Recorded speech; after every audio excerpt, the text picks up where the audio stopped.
Have you ever noticed how the world celebrates you for what you achieve? They yell your name. Think of any championship game that you've been a part of or have watched. But how about this? God cares more about who you are becoming. That's what we're going to talk about today. Because you can win everything. You can have the title, you can have the income, you can have the recognition, you can have all of the things that you think is valuable, but still feel like something's missing. Emptiness doesn't come from failure. Emptiness is actually a signal, and it's a sign that success without integration actually leads to disconnection. Listen, I'm Ryan. Welcome to Shifts and Ladders. We're doing a little something different here. Make a comment if you like the new setup. We're doing something a little different here. But what I want us to do is kind of anchor ourselves really in what Jesus was talking about. And let's start with what Jesus said. We're going to start in Mark chapter 8, verse 38, something that many people know. But it says this: "For what shall it profit a man if he shall gain the whole world and lose his soul?" So let me give you some context here. Jesus is calling his disciples to true discipleship and warning about misaligning ambition, something that is huge in our world. We can gain the world version of success and lose touch with who we are, and who we are in God. Because true success guards but doesn't gamble our soul. I'm going to say that again. True success guards, does not gamble our soul. All right. This is where a lot of individuals and leaders live today. We're successful on our papers, on resumes and articles, but really those are things that are covering up a scattered soul. It comes to mind in Kanye's College Dropout. There's a interlude in it that says, "You know what's going to keep me warm at night? That's right, those degrees, just paper." Is that really going to keep you warm at night? Is that really going to bring you the joy and fulfillment that you're seeking in your life? I suggest that it doesn't. And I feel like God's given us a framework for us to go into what it looks like to be a layered and integrated individual. And it's usually through three layers. So let me help you align success that actually serves your soul, okay? And we're going to start with this. The first one is mindset. Okay, it starts with your mindset. Bible says in Romans chapter 12, verse 2, it says, "Be ye transformed by the renewing of your mind, that you may prove that good, acceptable, and perfect will of God." This is the thing that Paul is getting at in that scripture. Your outer world can never really rise above your inner story. It just can't. So what I'm going to need you to do is do a personal check-in with yourself that says this: what is my definition of success? Sorry, I gotta get some coffee right quick. What is your definition of success? Who told me that version of success is right? And is that version of success aligned with God's truth or actually someone else's expectation? Achievement without alignment will always lead to anxiety. You are always aligning yourself to a moving target to perform, but really never becoming.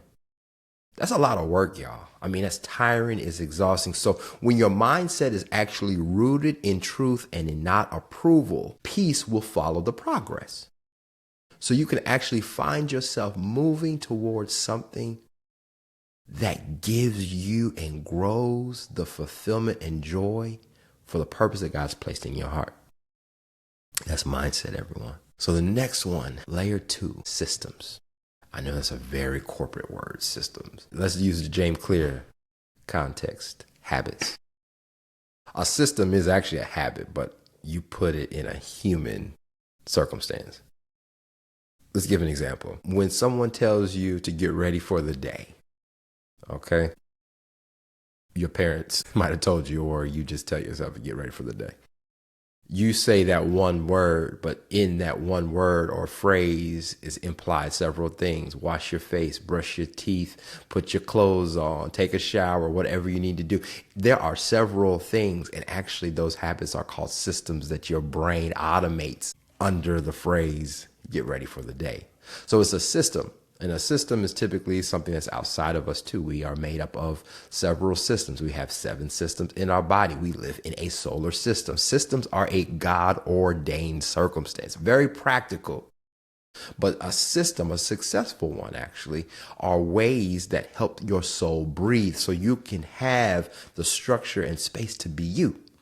So it's not just a productivity thing. It is actually a spiritual kind of rhythm. So in atomic habits, you usually come from an identity. James Clear speaks on this, but it's rooted in a spirit realm where you become first.